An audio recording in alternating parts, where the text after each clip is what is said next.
Hey, it's Todd Douglas from Captain Billy's Whiz Bang. We got a new song coming out February 28th. It's called Slow Hand Clap, and it's different from what we normally do. It's essentially a retro 80s dance track. We were farting around in the studio, messing with like synth sounds and drum loops and audio samples, and we came up with some really catchy riffs and put it all together. So it's a really fun song. As you might guess, with a song called Slow Hand Clap, there are hand claps in it. And one of the things we experimented with is how do you make convincing hand clap sounds? What we've done in the past is we will record people actually clapping, do multiple takes. You can layer those on top of each other. But we wanted to experiment. So this is how the experiment went. And it starts here because if you grab a drum kit, and whether you're using a Logic drum kit designer or you're using a Superior Drummer or you've got a contact library, they almost always have hand claps. Here, let's make this louder. They almost always have hand claps. So we can add some hand claps here, and let's just put this in and dupe this. And if we cycle this and play it, well, that sounds good if that's the sound you want, but it doesn't sound like a room full of people clapping. Why does a room full of people clapping sound like a room full of people clapping? Because everybody claps different. Some people clap like this, and some people clap like this, and some people clap like that. They're all going to have different sounds. So what we really want is to layer a bunch of hand clap sounds. How do you do that? Well, one way is to use Drum Machine Designer. And then if we look for our hand clap sounds, we can grab the ones we want. Oh, that's a good one. And then we can find them and layer these. No. Oh, that's a good one. So we can grab the hand clap sounds we like, and you can see these are all going to be assigned to different keys on the keyboard. So we can use that. We can also use our Apple Loops library. And if we look for hand clap sounds, we've got a bunch of claps here. Now, the important thing here is to make sure to sort by beat, because some of these are actually loops, right? Well, we don't want loops. We just want one shots. So if you sort by beat and grab everything that's 0, these are all just going to be one shots. So that's a good sound. So we can drag that in there. Not like that. That's a good sound. So we can find like the sounds we like. And if you've got an external sound library from, I don't know, Yurt Rock or something, so you can drag those in from Finder. So this is going to get you a bunch of different sounds that you can layer on top of each other. A lot of work. What we did instead was we used this instrument from 99 Sounds called ClapMachine. And it's got a bunch of different clap sounds. It's got a reverb built in, which is turned on by default, that you can turn that off.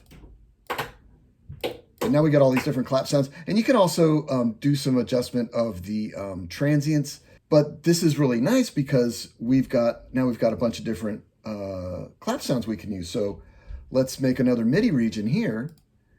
And we'll just add some clap sounds.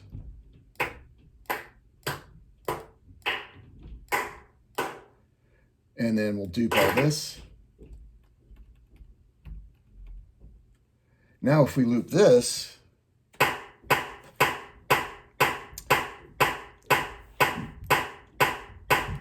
well, that's better, but it still doesn't sound like a room full of people clapping.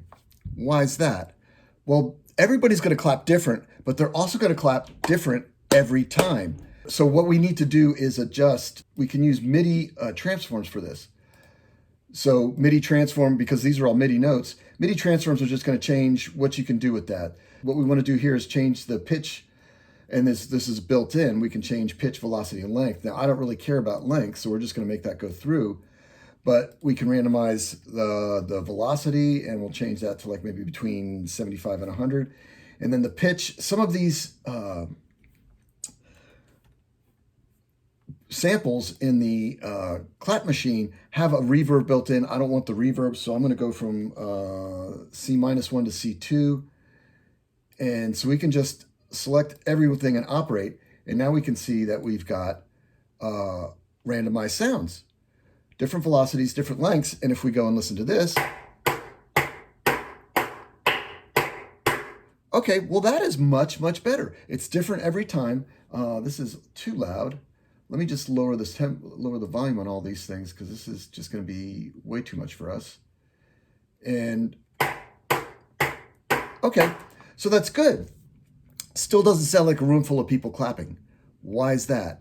Because not only is everybody going to clap different every time, nobody's going to clap exactly on the beat every time.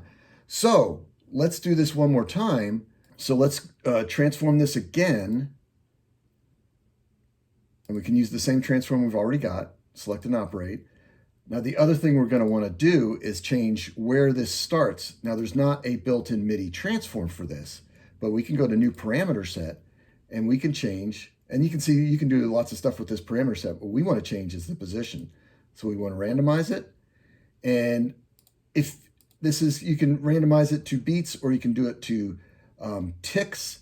We've got 230, 240 ticks between each beat. If you do this too far, it's going to sound kind of natural, but it's also going to be Here, let's try this. We'll do it at 100. Select and operate. And you can see how now we've got things a little misaligned from the beat. And if we play this, well, that sounds fairly natural, but it's so far off the beat, it's going to be distracting in the song. So let's undo this. And what we found is that if we do 30, and remember, this is going to be plus or minus, so it's really a range of 60 ticks. So 25 or 30, and let's just move this. Let's just move this guy up here. And you can see when you randomize these, sometimes they come on the same note. So we're just going to affix those notes a little bit. But now, so it's just enough off the beat that it sounds natural, but it's close enough on the beat that it sounds all together. The last thing we did for the song is we grabbed, we did 2 sets of these and we moved them, we hard panned them left and right. The idea there being that we want to keep these hand claps out of the way of the instruments in the middle. And we also wanted to expand the stereo field. So by moving this stuff around, we can, and we can see we can do both of these MIDI regions at once. We've got the same parameter set already set. So we're going to do this 25 or 30. So now when we do this, so now the claps are just enough staggered that they're off the beat. It sounds natural, but they're also coming out of the side, so they're going to stay out of the way of the instruments in the middle, which are the vocals and the kick and the snare. So let's just review how we got here. So we started with just the normal claps you get from a drum machine. We stacked a bunch of different claps on top of each other. That wasn't very convincing. Now this is where we're doing different notes, which is a little more convincing, but here's where we stagger the notes. And this was really the key. And then we pan left and right. So we get this really nice wide stereo field. I think this is something you might find useful if you ever need to use hand claps. By the way, that the 99, the clap machine from 99 Sounds, that was free. That's a free instrument. So those guys are really cool. Check them out. And then check out Slow Hand Clap from Captain Billy's Whiz Bang. Comes out February 28th. I think you're really going to like the song. I hope you enjoyed this tutorial.